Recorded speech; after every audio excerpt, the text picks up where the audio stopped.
Let's have a structure there.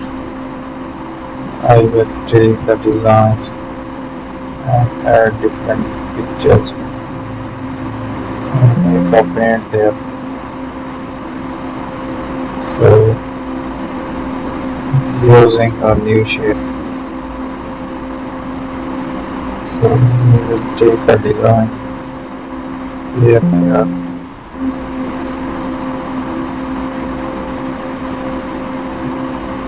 Let's have that designs.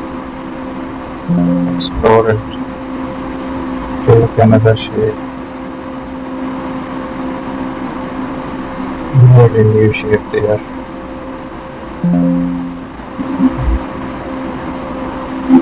We will take another shape again. So have some shapes and further structures again.